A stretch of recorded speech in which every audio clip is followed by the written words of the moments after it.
Boa noite a todos. Graça e paz da parte de Deus, nosso Pai, e de nosso Senhor e Salvador, Jesus Cristo. Meus amados irmãos, nesta noite festiva, domingo, quando celebramos a maior de todas as vitórias, a vitória da vida sobre a morte, a vitória que nos garantiu o nosso bendito e eterno Salvador, e hoje temos um motivo a mais pelo fato de nos banquetearmos com Deus, nos assentarmos e participarmos do banquete da graça, nos assentarmos para cearmos com o Senhor. Eu quero, na oportunidade, antes de fazer a leitura do texto, dizer-lhes que a oração lida hoje, essa oração puritana, e eu vou abrir um parênteses antes de concluir essa fala minha, eu quero dizer à igreja, estava para mencionar isso faz um tempo, aprenda a escrever a sua oração. E se você assim o fizer, você vai parar de orar de forma superficial. A oração deve ser um momento em que nós nos voltamos para Deus, meditamos em Deus, rasgamos o nosso coração, nos derramamos diante dEle, apresentamos a Ele aquilo que está no mais profundo da nossa alma, o nosso sentimento. E se nós tomarmos isso por base, começarmos a escrever as nossas orações, certamente você vai orar de forma mais profunda. Você vai abandonar aquelas orações superficiais, que em nada expressam uma vida de um relacionamento íntimo que deve ser entre nós e Deus. Essa é a minha sugestão. E dando continuidade ao que iniciei, é que a palavra hoje, o sermão desta noite, tem tudo a ver com a oração lida, esta oração puritana lida. Porque nesta noite eu quero trazer aos meus irmãos aquilo que sucedeu a mim, há alguns dias atrás. Eu estava meditando nesse texto, que é um texto que eu gosto demais.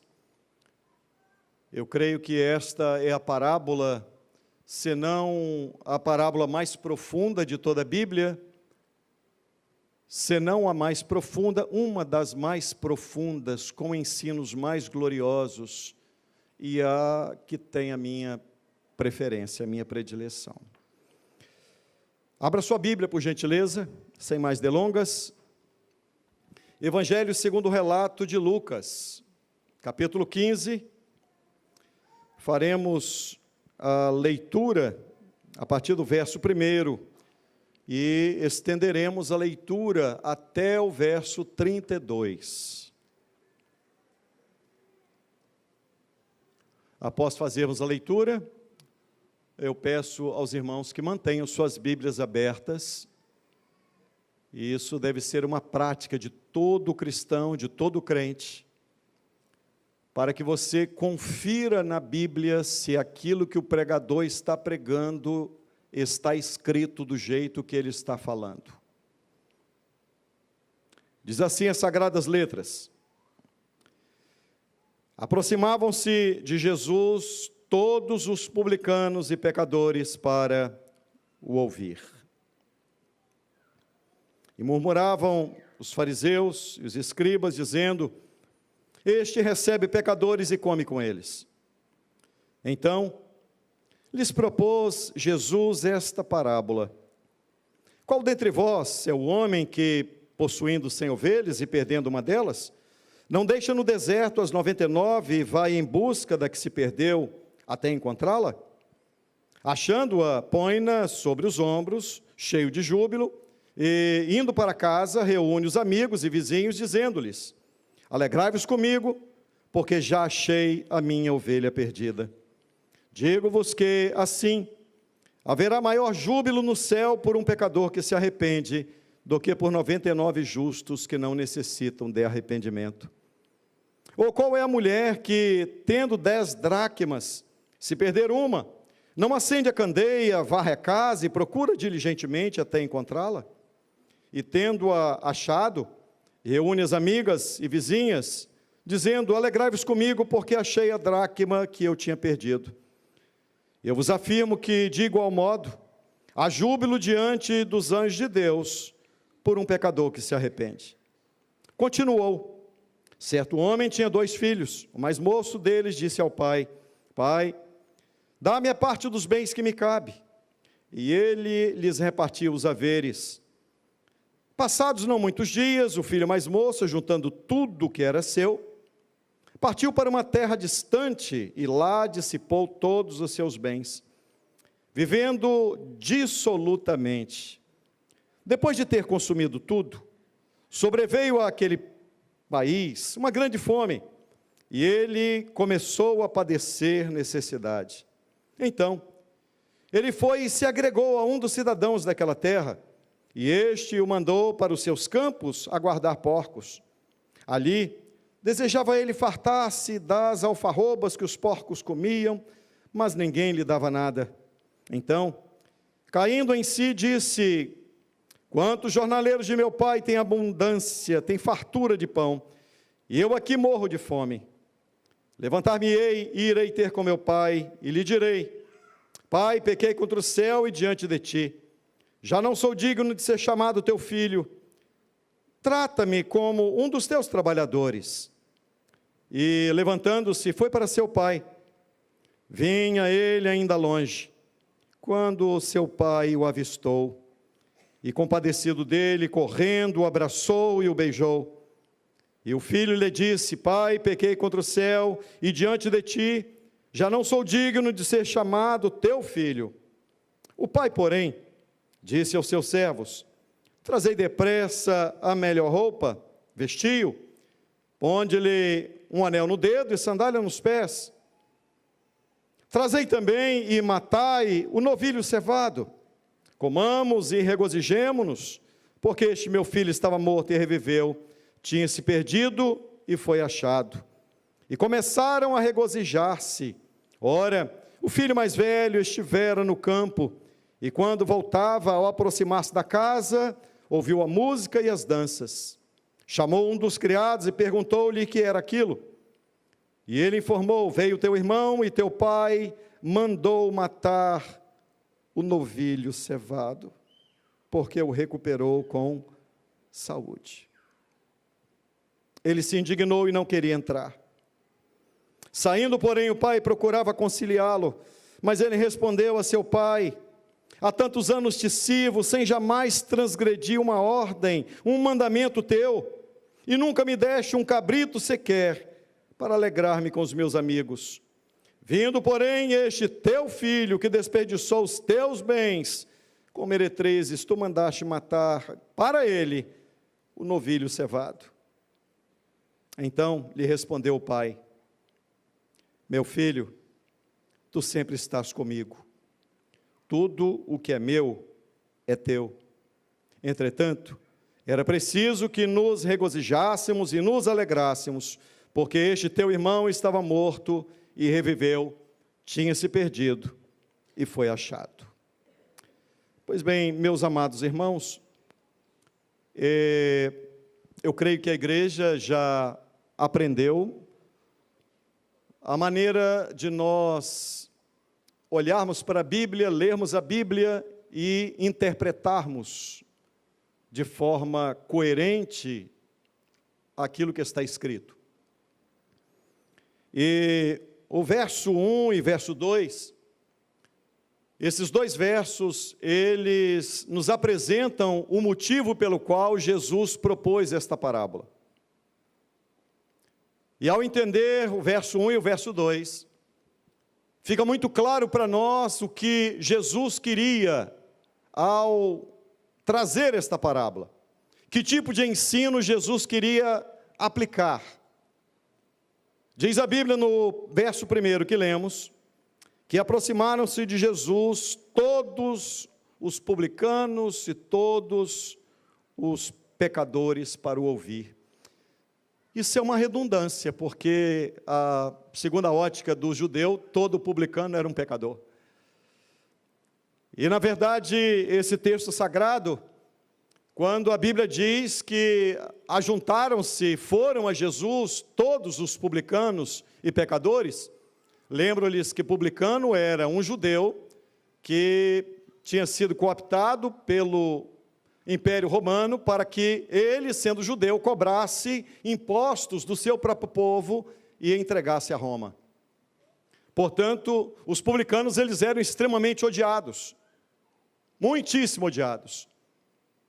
E eram exatamente essas pessoas, publicanos e pecadores, que foram a Jesus para ouvir o que Jesus tinha para dizer.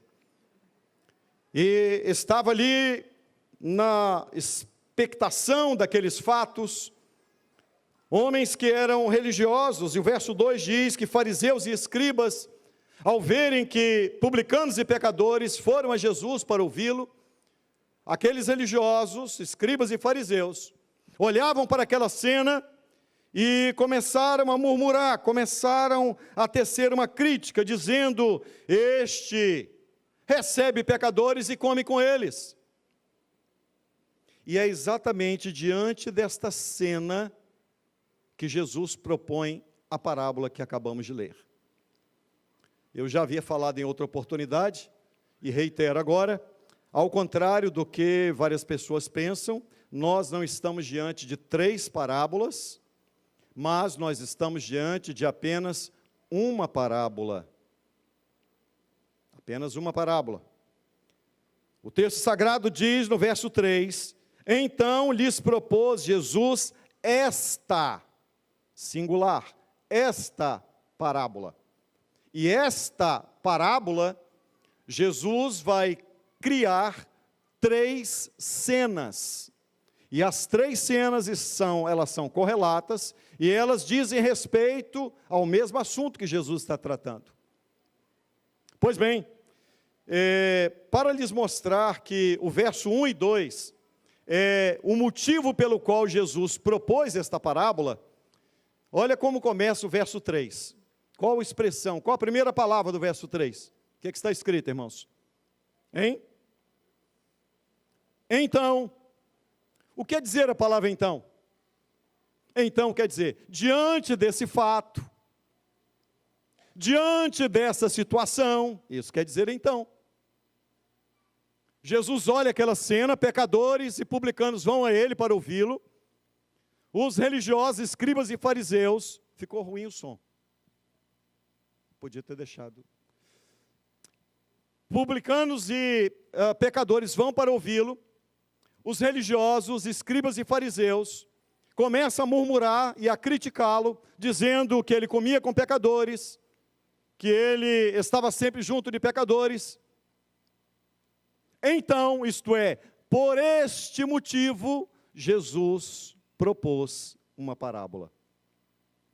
E a parábola é a seguinte: a primeira cena desta parábola é um homem que tinha 100 ovelhas, e uma de suas ovelhas se perdeu. Diz a Bíblia que aquele homem deixa as 99 e sai em busca daquela ovelha perdida, e quando ele a encontra, ele a coloca sobre os ombros, e ele a traz alegre, festejando, regozijando-se, e quando ele traz aquela ovelha perdida, então ele faz um convite aos seus amigos e aos seus vizinhos, e ele lhes faz uma proposta: alegrai-vos comigo, porque eu já achei a minha ovelha perdida. Você sabe o que me maravilha nesse texto?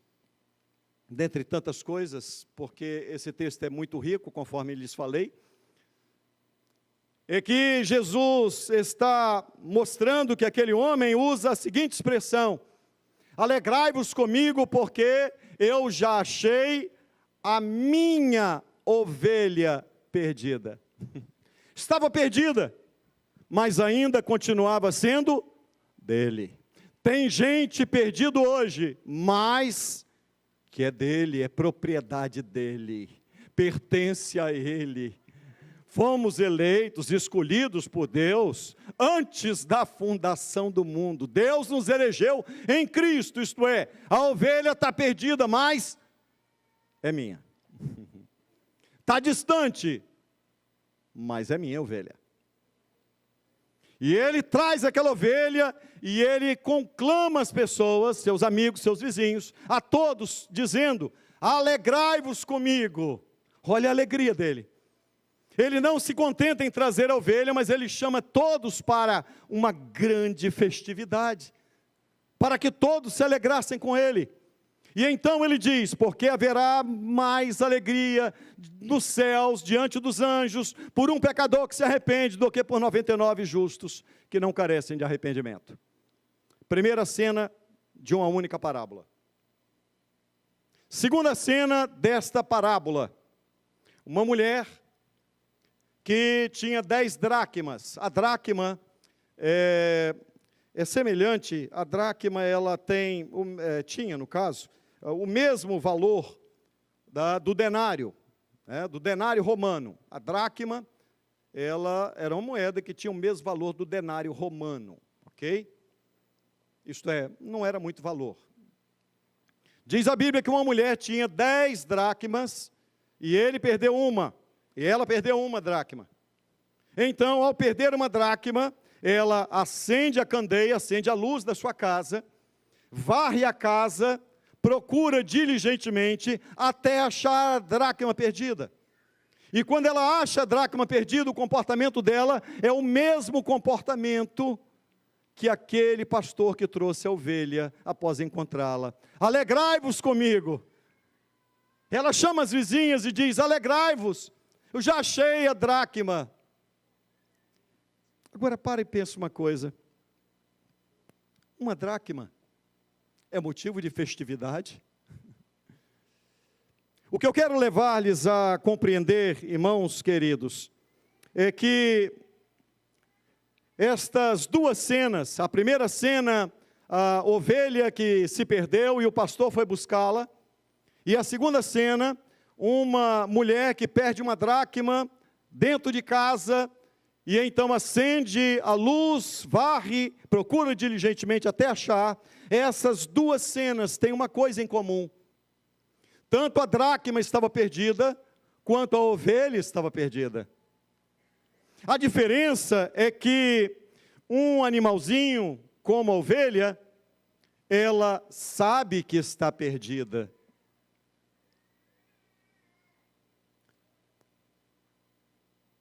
Lá em casa nós gostamos de pet.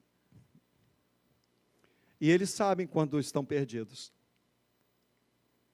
Eu estava voltando essa semana, estava voltando do sítio, e o cachorrinho estava atrás, e quando ele percebeu que nós entramos na nossa rua, mas ele ficou numa euforia tão grande, e eu disse para a Val, olha, ele percebeu que está chegando em casa.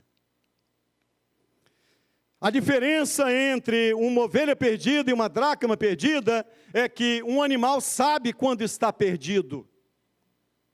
Agora, uma dracma perdida, ela jamais vai desconfiar que está perdida. Você imagina se você vai passear nos Estados Unidos da América e por acaso você deixa cair R$1, e de repente você volta para o Brasil, e aquele real acorda e só encontra dólar na frente, e diz: ei, por quê? Cadê os demais reais? Eu só estou vendo dólar. Acontece isso? Se você perder R$1 lá, ele jamais vai se dar conta que está perdido. Jesus está propondo uma situação. Quem foi ter com eles, irmãos? Volto a dizer, quem eram? Primeiro grupo que foi ouvi-los: publicanos e pecadores.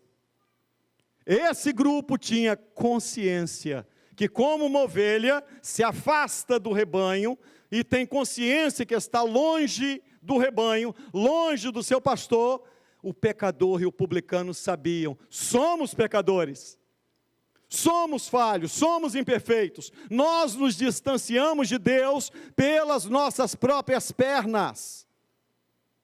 Mas o outro grupo, que era formado pelos religiosos, escribas e fariseus, eles não se achavam perdidos, assim como uma dracma não sabe que está perdida.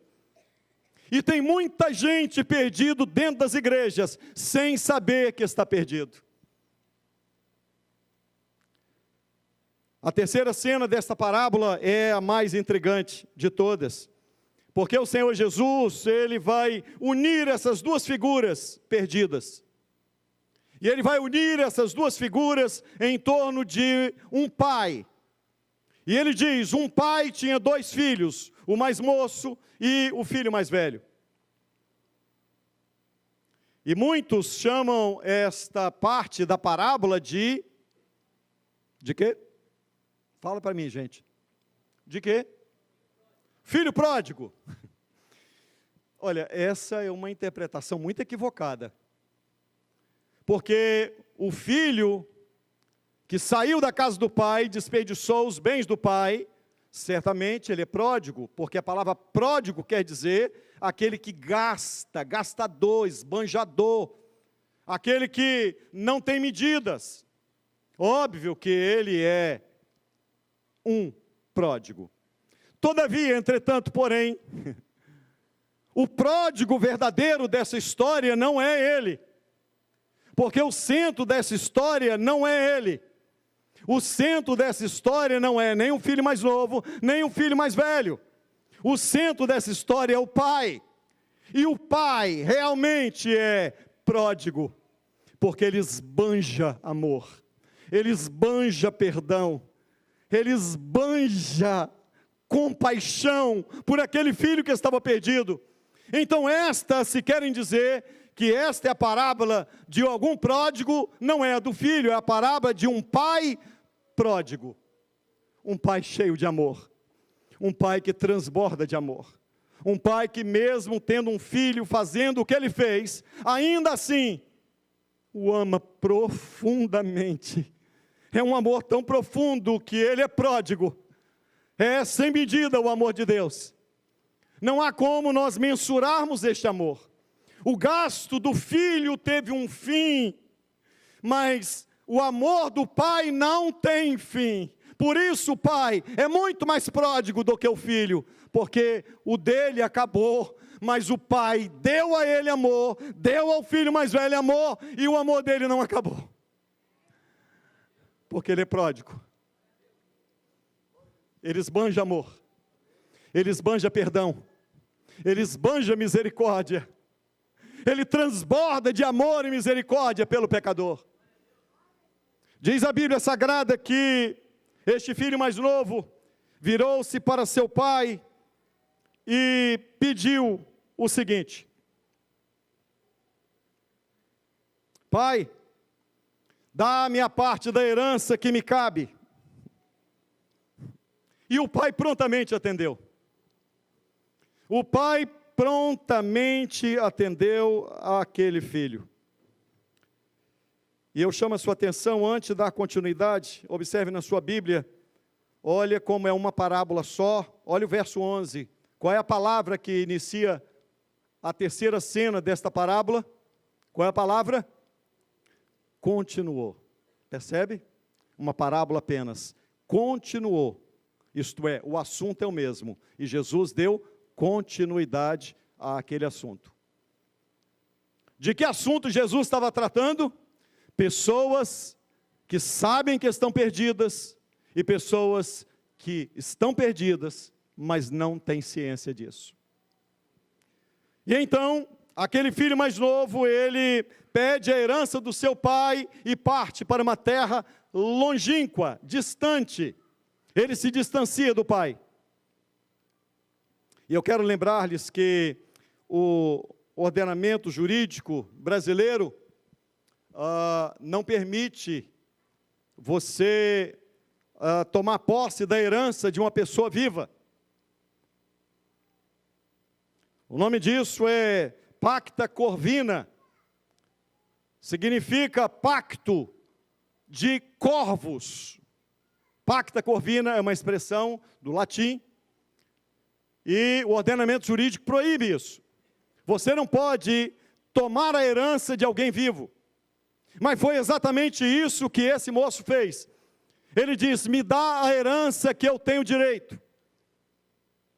E o pai prontamente deu a ele aquilo que ele não tinha direito, porque o pai ainda estava vivo. Herança só se tem direito quando falece aquele que vai dar a herança. O pai estava vivo, portanto, ele não tinha direito algum. Há muitas pessoas que pedem a Deus bênçãos sem merecer nada, sem ter direito a absolutamente nada, e se julgam no direito de pedirem. Pacta corvina. São corvos que querem fazer com Deus uma aliança. Me dá a tua bênção. Sabe o que aquele moço estava dizendo para seu pai? O que o Senhor tem para me dar? As tuas bênçãos são maravilhosas, meu pai. O que eu não gosto é do Senhor. O único problema que eu tenho na minha vida é: eu gosto demais da tua riqueza. Eu gosto demais dos bens que o Senhor tem. Eu só não gosto do Senhor. Eu só quero viver a minha vida com os bens que o Senhor tem. Quantas pessoas querem saúde, querem dinheiro, querem projeção, simplesmente para se embrenharem no mundo e usufruírem daquilo que o mundo vai lhes dar, com aquilo que o Pai lhes deu. Diz a Bíblia então que aquele moço partiu para uma terra distante e foi embora. O problema daquele moço, o filho mais novo, é que o pai é que era o grande empecilho dele. Há pessoas que dizem assim: eu até gosto de ir na igreja, mas eu não quero compromisso, sabe? Eu sou novo ainda, eu tenho muita coisa, eu sou o filho mais novo, eu tenho muita coisa para aproveitar na vida. Eu não posso ficar aqui parado na casa do pai. Eu gosto do que o pai tem para me dar, eu só não quero ter muito compromisso com ele. Isso não acontece?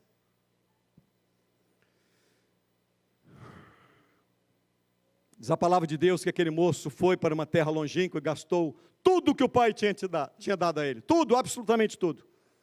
E quando ele gastou tudo que o pai tinha dado, ele descobriu duas coisas. Primeiro, aquele local era um local de pobreza. Segundo, ninguém dá nada. Quando você gasta o que Deus te dá com o que o mundo tem, com os prazeres do mundo, você vai chegar a uma conclusão final. Quando você estiver alimentando porco, você vai chegar à seguinte conclusão: o mundo é pobre em todos os aspectos.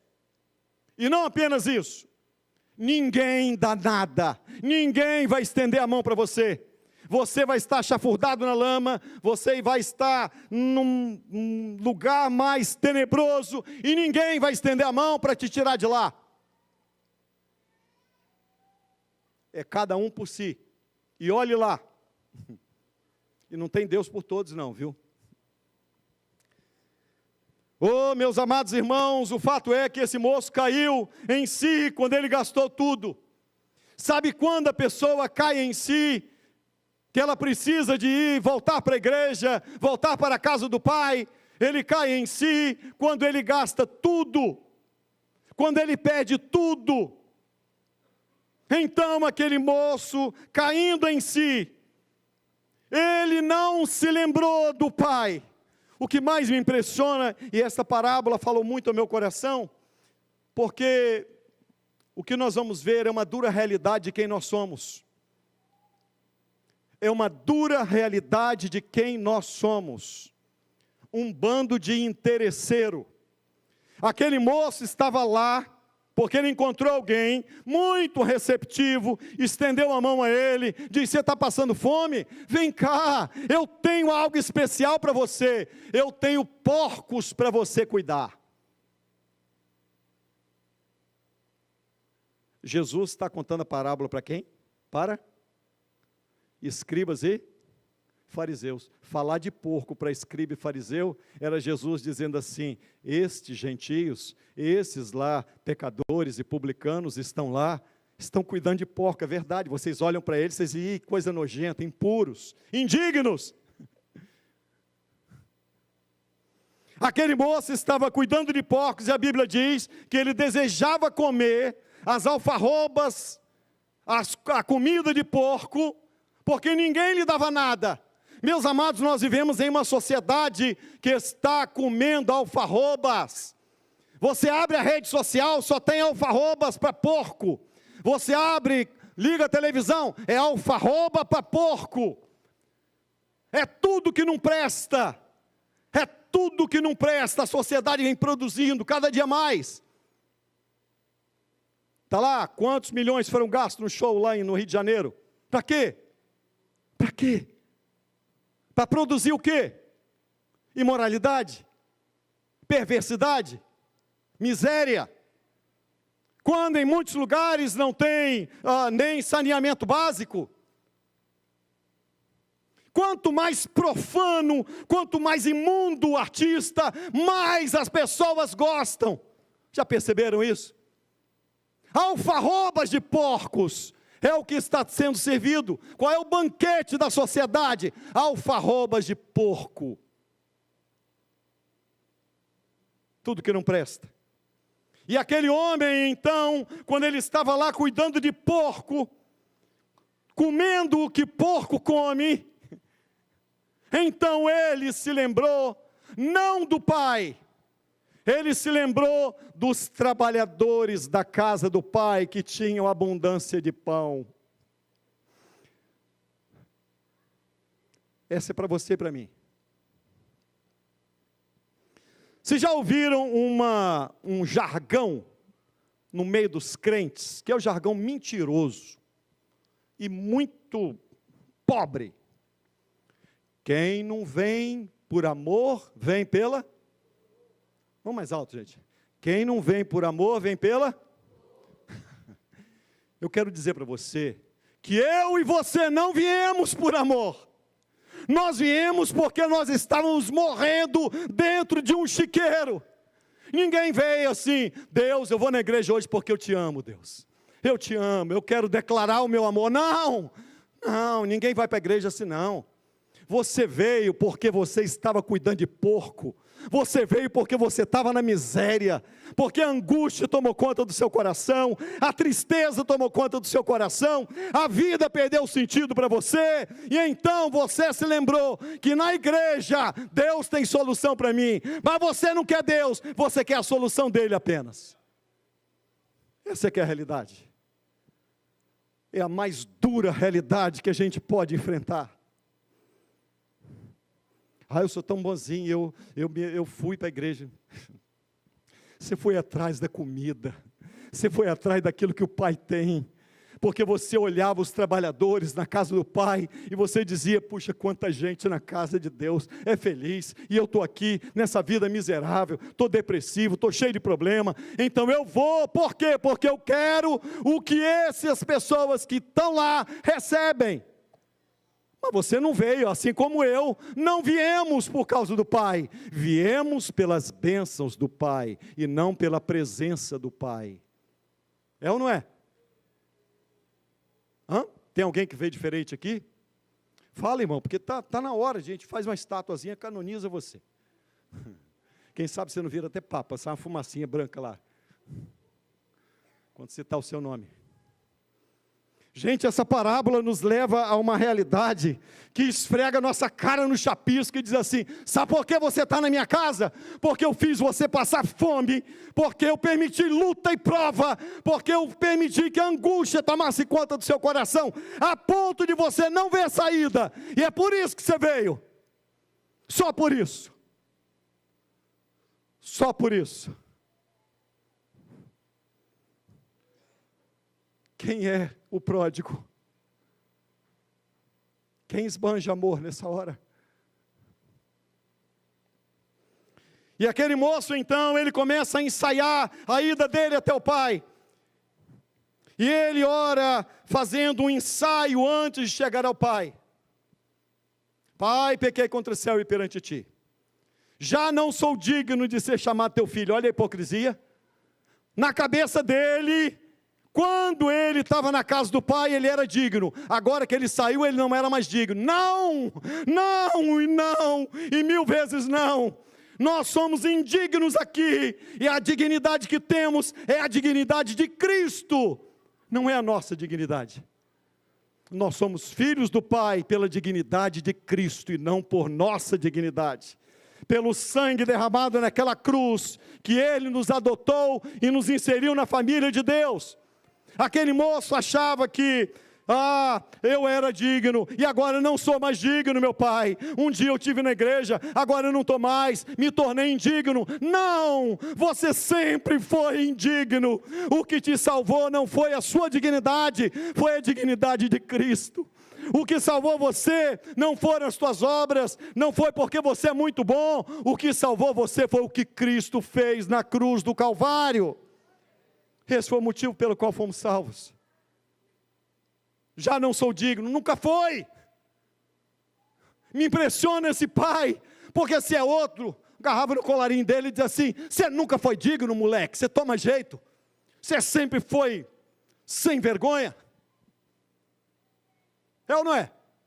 Merecia ou não merecia?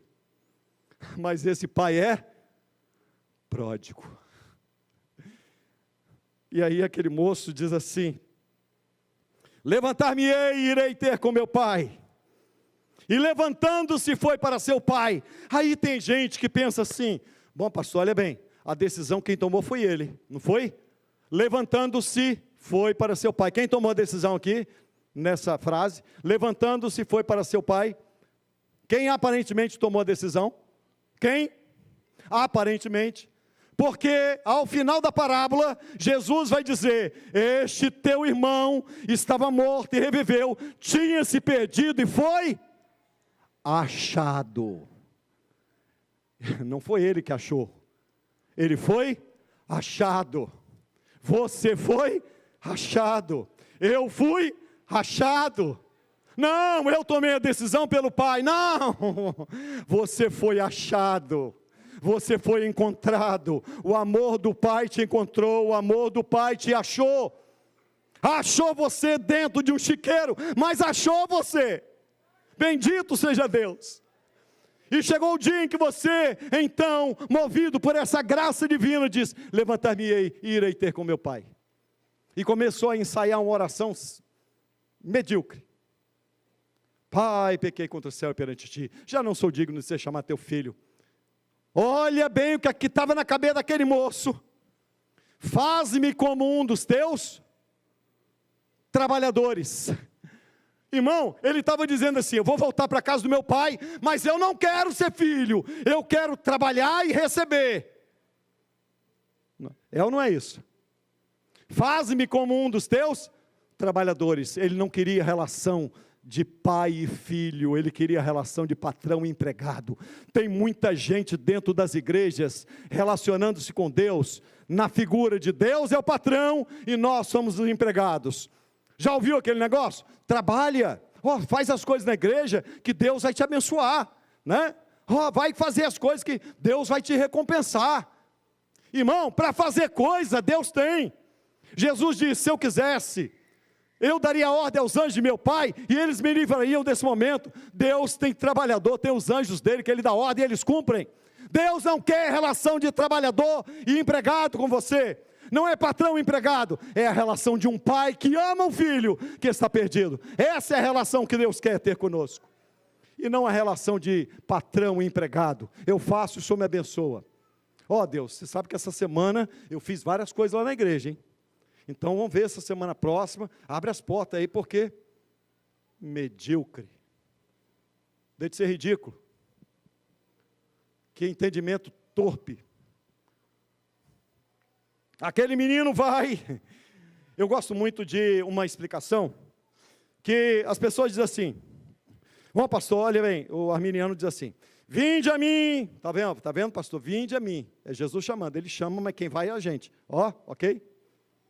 Vinde a mim todos vós que estáis cansados, sobrecarregados, e eu vos aliviarei. Tá bom.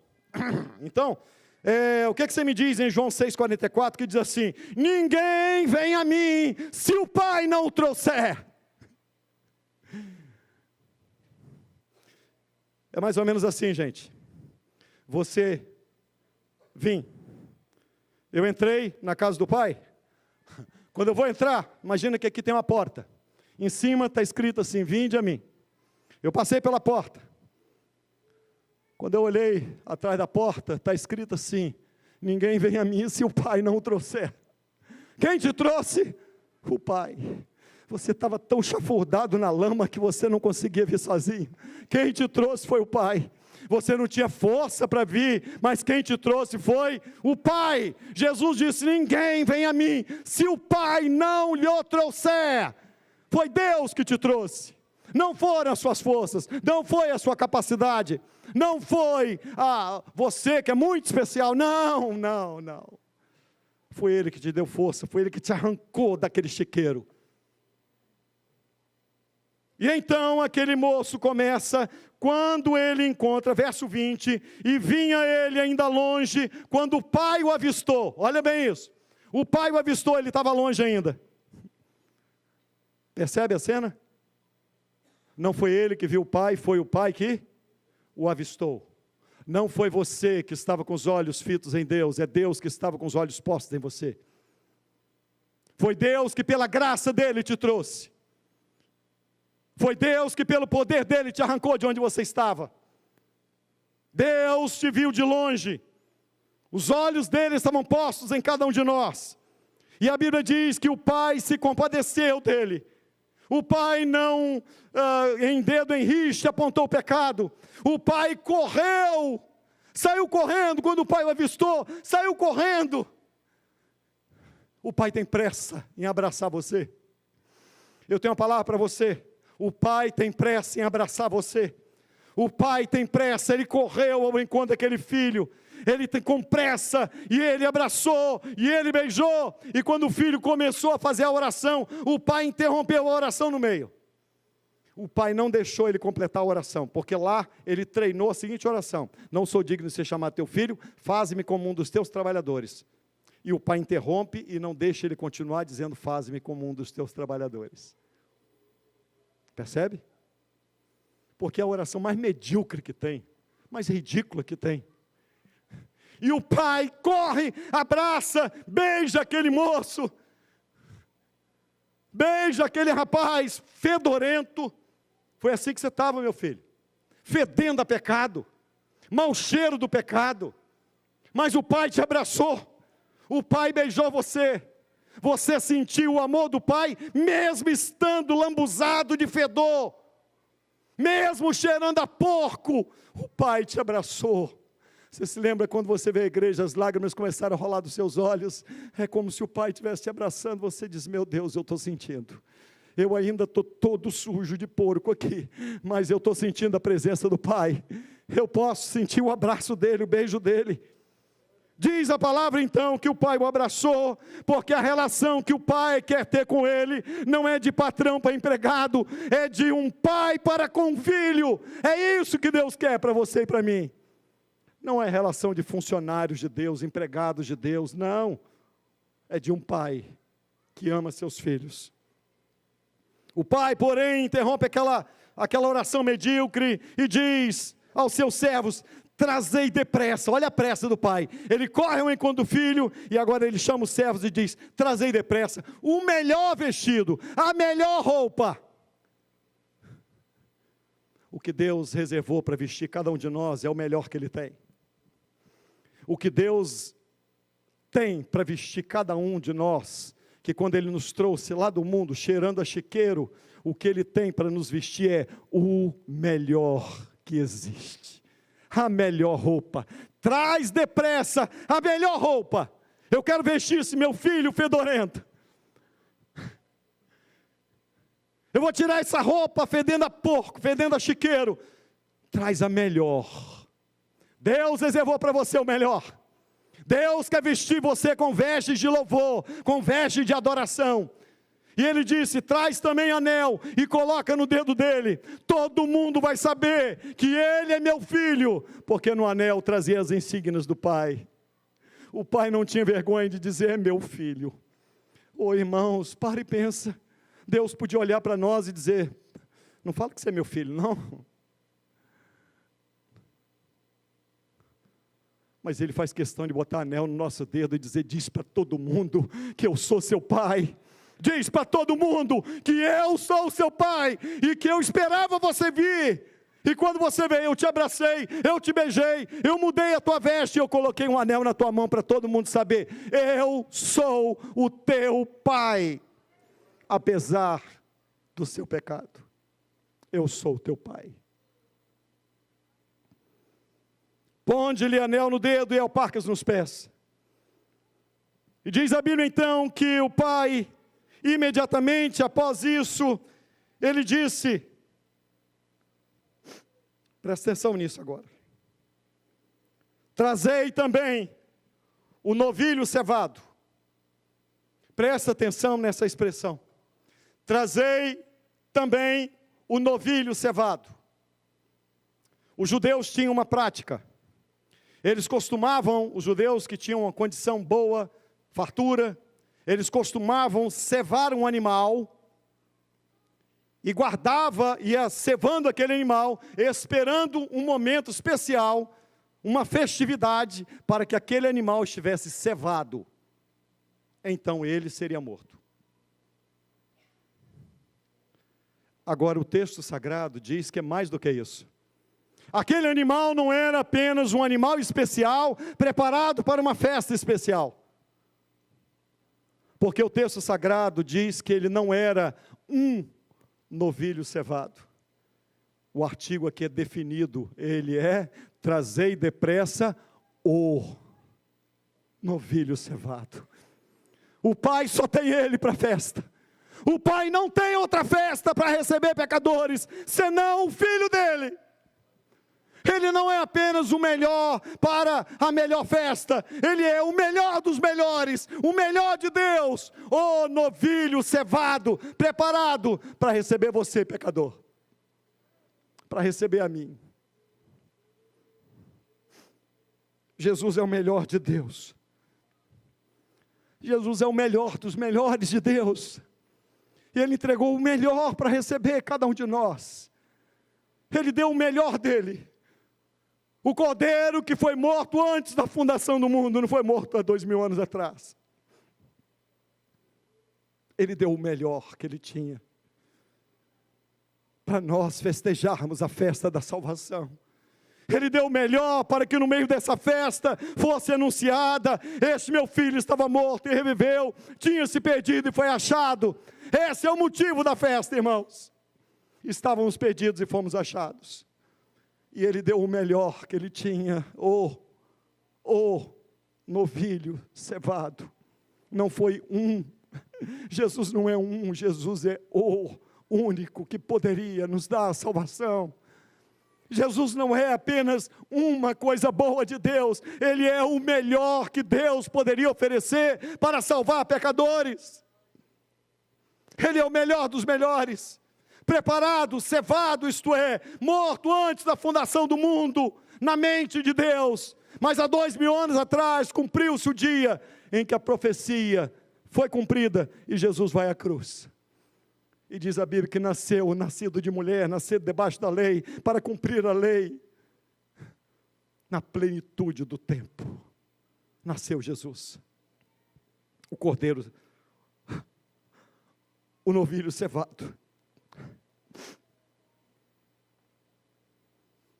E o pai vai explicar o motivo pelo qual ele mata o novilho. Acompanhe o texto. Verso 23 e 24 diz: trazei também e matai o novilho. Quem deu a ordem para matar o novilho? Quem deu a ordem para matar o novilho foi o pai. Quem deu a ordem para matar Cristo foi o pai.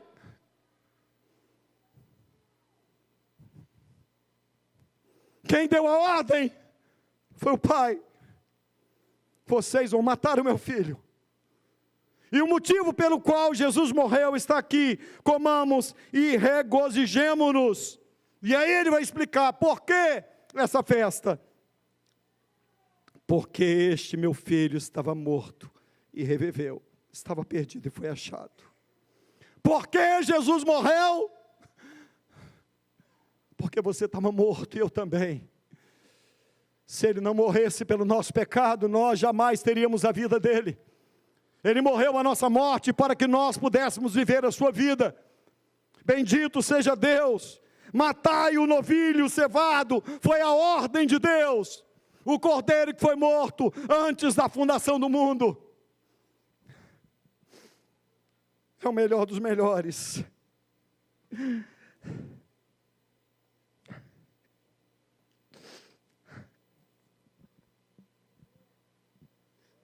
Porque o novilho foi morto.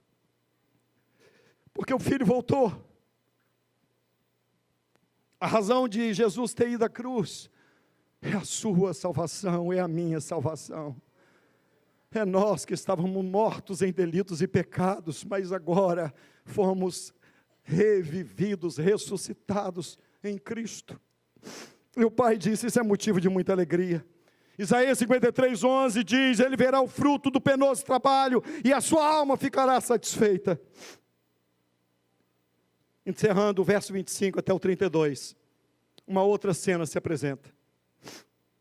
A do filho mais novo se encerra aqui. E agora é o filho mais velho chegando em casa, chegando do campo. Você vai perceber comigo que o que estava na mente do filho mais novo, que ele queria ter uma relação de patrão com o empregado, com o pai, é a mesma coisa que estava na mente do filho mais velho. Ele estava no campo, ele não estava em casa. E a Bíblia diz que ele então ouve as músicas, ele vê as danças, e ele pergunta, mas que festa é essa? E um dos criados diz, o teu irmão voltou, e teu pai mandou matar o bezerro cevado. O teu irmão voltou, e teu pai mandou matar o bezerro. Sabe o que o filho mais velho fez? Não entra na festa. Não vou entrar de jeito nenhum. Você já viu alguém dizer assim, você está na igreja? É, filho, Deus escolhe as coisas loucas deste mundo. Deus escolhe o fraco para confundir o forte. Escolhe o louco para confundir o sábio. Está pensando que Deus salva gente boa? Não, nós somos ruim, mas ruim com força. Não é pouco não. E então diz a Bíblia que aquele moço não queria entrar na festa. E aí o pai sai da festa, vai conversar com ele, vai tentar dissuadi-lo, vai tentar fazer com que ele compreenda o motivo daquela festa. E o pai diz assim, meu filho, era justo alegrarmos e folgarmos, este teu irmão estava morto e reviveu, tinha se perdido e foi achado, meu filho, é justo isso. A justiça de Deus foi cumprida em Cristo. E então o filho mais velho, sabe o que ele diz? Presta atenção agora. O filho mais velho diz assim, eu te sirvo há tantos anos.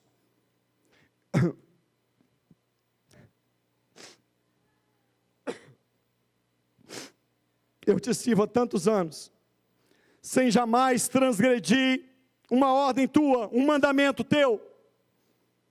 Olha a mente legalista de gente que está dentro da igreja.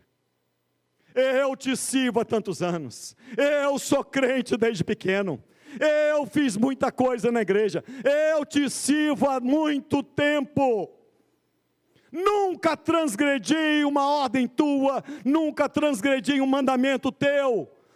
Como não transgrediu? Eu vou provar que ele transgrediu, porque o resumo da lei dos profetas qual é?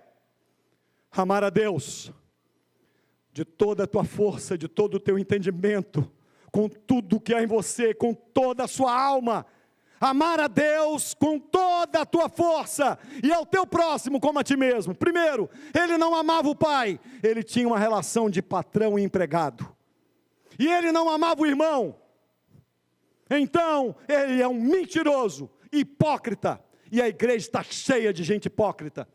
Acha que porque está na igreja, eu te sirvo há tantos anos, foi eu que comecei aqui, foi eu que fiz isso, olha, esse trabalho só eu que faço, ninguém põe a mão, porque se botar a mão eu vou dar uma canelada, olha, comigo, cheio de gente legalista, eu te sirvo há tantos anos, e o Senhor nunca me deu, e outra, hein, sempre obedeci as tuas ordens, eu cumpro os teus mandamentos.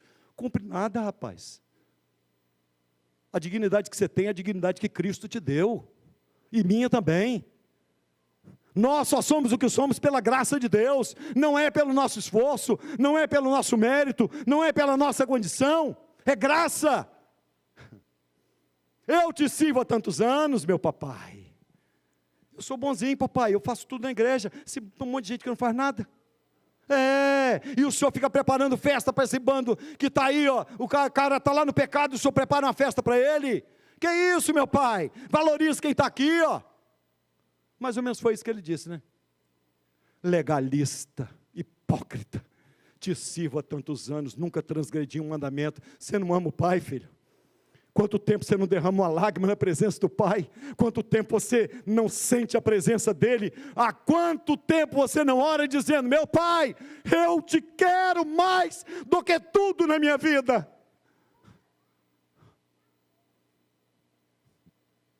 Aquele moço mais velho tinha o mesmo problema do mais novo, se achava digno.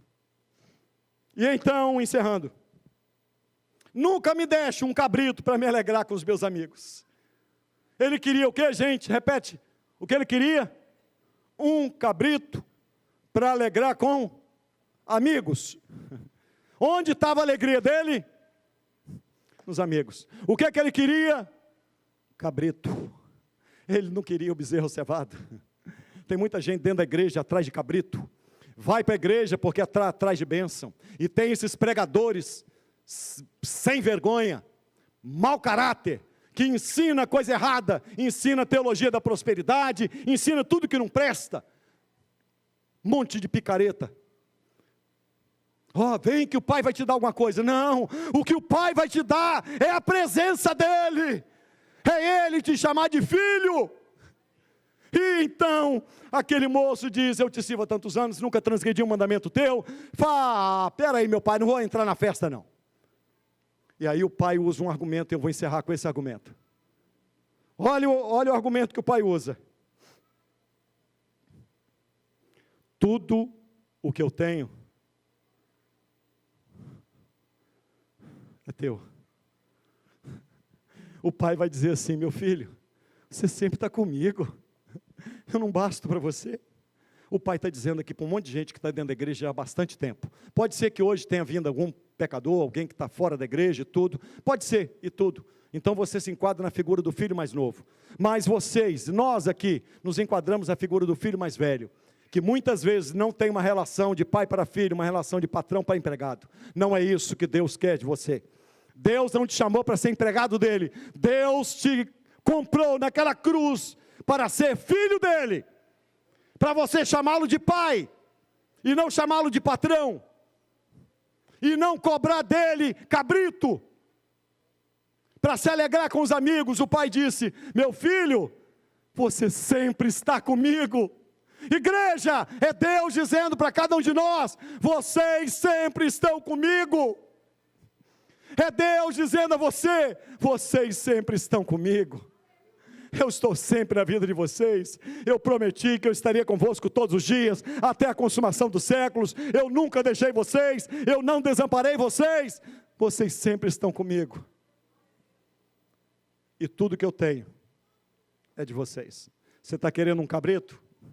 E o pai está dizendo, eu não tenho cabrito, eu tenho tudo.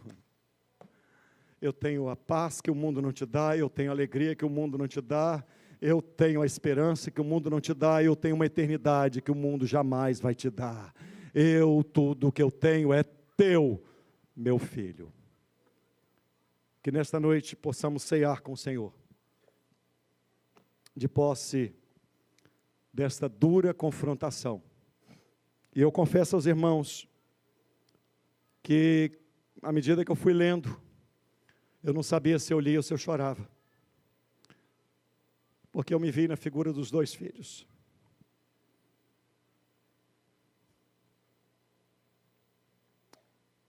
É duro ter que reconhecer que nós somos muito piores do que imaginamos ser. Muitíssimo piores. Mas há um pai pródigo que foi correndo ao encontro do filho que estava perdido. e foi lá fora buscar o filho que estava dentro de casa, mas fora da presença do pai. E esta parábola, ela encerra sem o filho mais velho entrar. Por quê? Por acaso? Porque hoje eu e você temos a decisão de dizer: eu quero entrar na festa, meu pai. Você pode dizer isso comigo? Você pode ficar em pé nessa hora e dizer: eu decidi entrar na festa da salvação. Eu decidi usufruir do banquete que Cristo me deu. Eu decidi participar da festa que só aconteceu porque o novilho cevado foi morto. Porque o melhor de Deus foi entregue naquela cruz maldita.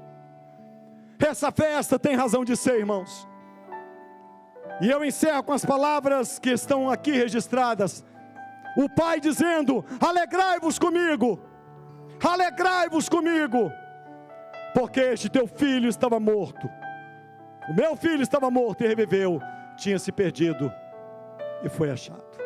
Vamos celebrar a nossa salvação, vamos celebrar a morte, o novilho de Deus. Que Deus os abençoe.